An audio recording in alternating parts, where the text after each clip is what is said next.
Okay. Haven't, wait. Wait. Not really. Okay. Wait. Okay. Ready?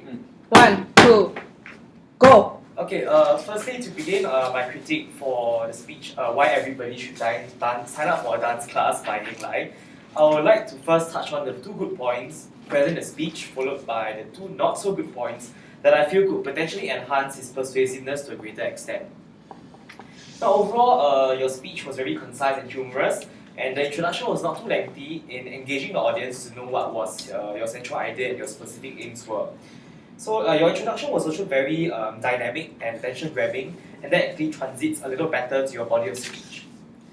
There was also presence of self-experience that was actually also present in the previous speech, and this allows the audience, us, to relate to your situation a little better, such as when you recount your experience through participation in REC.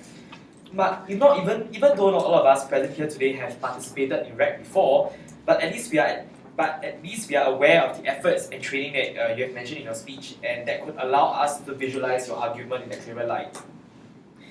Okay, moving on to the not so good points. The downside to your speech, of course, were the fallacies that were also mentioned within the body of your speech, where one of the fallacies, similar to hasty generalization, was presented in your speech, where you deduce comparisons among different activities pertaining to different nature. Now, you mentioned that you mentioned the comparative advantage of dance over several activities such as crossword puzzles or reading. However, did you actually know that crossword puzzles, by actual fact, do not improve the brain's cognitive ability and memory in the recent study conducted by Post-it brain training? Crossword puzzles actually showed no apparent improvement on the cognitive function of the brain as compared to other brain training exercises that were conducted during the experiment.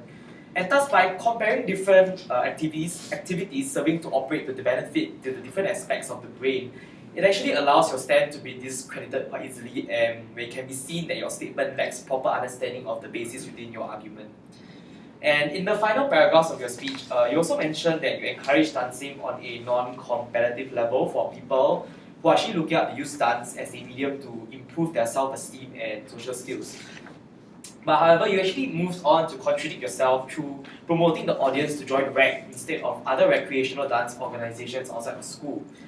REC is actually a form of competitive dance experience that is classified under intra-school level as compared to state level, which actually may serve to confuse you when you actually use the term loosely without first setting up proper boundaries. No, REC awards different faculties and halls with different tiers of categorization at the end of the event, namely gold, silver, and bronze.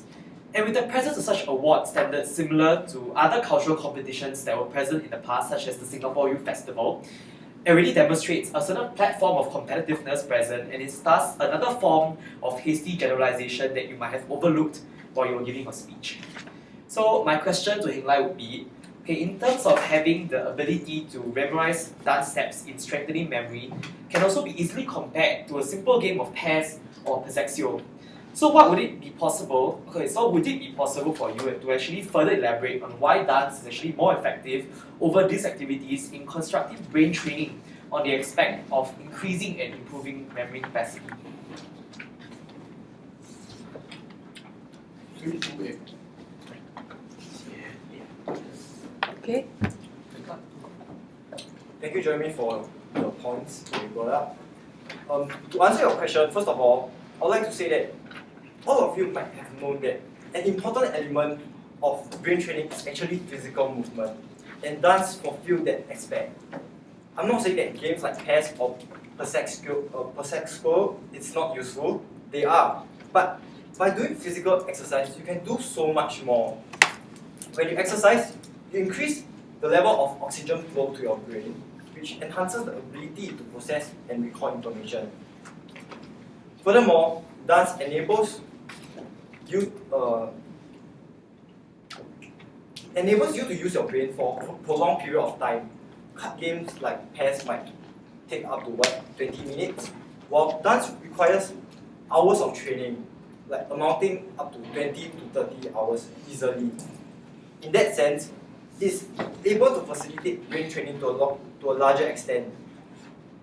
And because as for the game of pairs, or the other game that you just mentioned, after a while, if you are able to memorize the images from the deck itself, it just becomes a game of concentration instead of memory work. So if I set the line there for you, yeah, that's why dance is able to provide that edge over card games like pairs. And to touch on my policies, like crossword puzzles and all, it has been shown that as long as you use your brain to find information, you're actually doing memory training. And that's all I have to say. Thanks, Heng. How many minutes? 512.